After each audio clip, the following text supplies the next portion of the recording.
Rob Berger here from allcards.com. Welcome back to another video on everything from credit cards to banking to personal finance. Today we're talking about certificates of deposit and specifically a CD interest rate calculator that I created. Let me show it to you. It's pretty simple.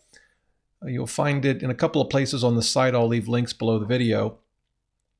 I've put it in this article, which covers the best CD rates that I update every month. And you can see the calculator here. And let me first walk through how to use it. It's fairly straightforward and simple, but then I'm actually going to talk about a problem I ran into in creating this, because it turns out not all calculators give you the same results. So the way the calculator works is you simply put in how much you're going to invest in your certificate of deposit. I've got 10,000 here, but you could put 25,000, whatever you want. We'll stick with 10,000.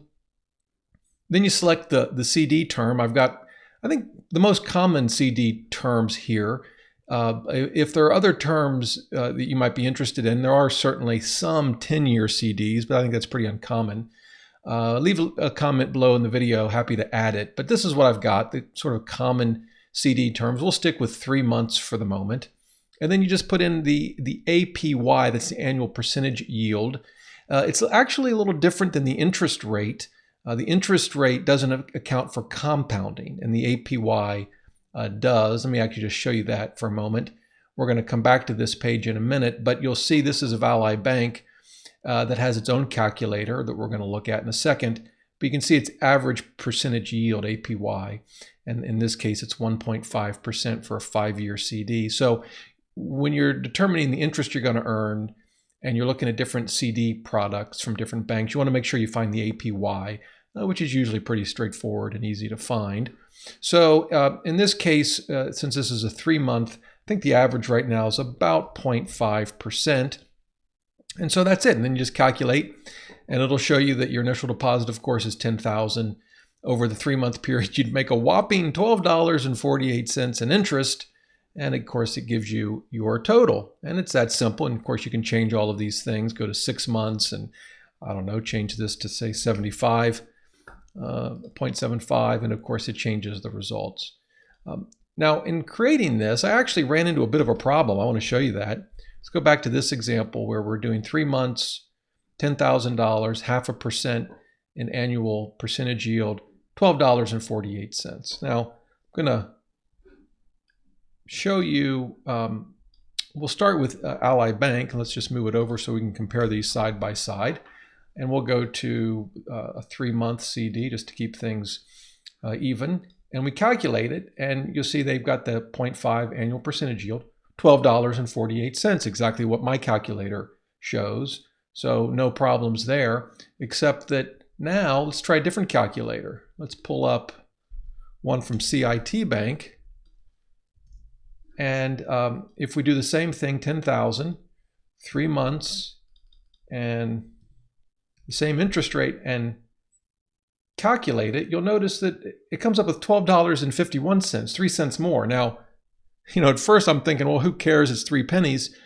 But of course, we're talking about a short-term CD with a very low interest rate. What happens when we're talking about a 5-year CD at 2 or 3%? You know, the difference is going to get bigger. Never mind, what about when you're talking about an investing calculator where maybe you're looking at 7, 8, 9, 10% over decades of time? The difference is going to get really big. And besides all of that, shouldn't the numbers all add up? I mean, shouldn't it be the same?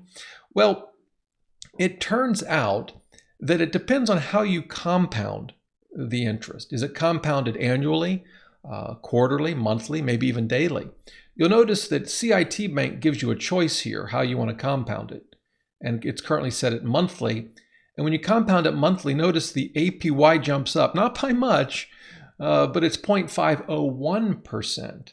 And that's not quite what we want. So if we actually change this back to annually and run the numbers, notice the APY drops to what we're looking for. That's 0.5%. And sure enough, we get the $12.48 that my calculator shows, and also what Ally Bank shows.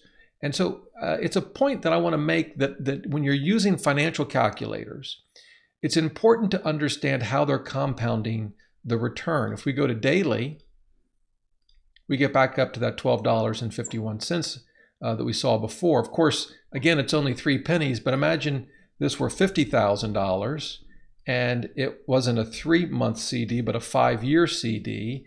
And let's just assume it's earning, I think 5-year CDs are earning about 1.5% right now. You see, you come up with a total of, looks like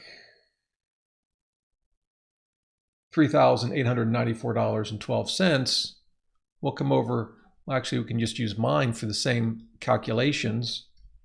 $50,000, 5-year CD, 1.5%, and the total comes out to $864. It's a bit lower than the $894 you see here. Again, it's because of how it's compounded. Now, in my calculator, I did the compounding annually. And in fact, if we change this to annual, it should generate the same number. I didn't actually try this ahead of time, so let's hope my calculator works. 864.20, you can see that right here. It's actually $3,864.20. And sure enough, it's the same that my calculator generates. Good. So I used annual compounding primarily because when I went and looked at all of the bank calculators, like Allies, for example, that's what they used. If we go to 5-year and we put in 50,000, yeah, you get the same 864.20. I had to do some reverse engineering to figure out that they were compounding annually, but that's how they were doing it. The real key, though, is how you compound matters. And so when you're using different financial calculators, whether it's on my site, allcards.com, a different personal finance site, or in this case, a bank website, the results can be different, and depending on the numbers, significantly different, depending on how the interest rate is being compounded. And so that's something to keep in mind. But in any event, this is the CD calculator I created actually just today. Give it a try. Hopefully you'll find it useful, particularly if you are considering an investment in a certificate of deposit. Hope you enjoyed the video. If you did, please give it a thumbs up and subscribe to the channel. And until next time, remember, the best thing money can buy is financial freedom.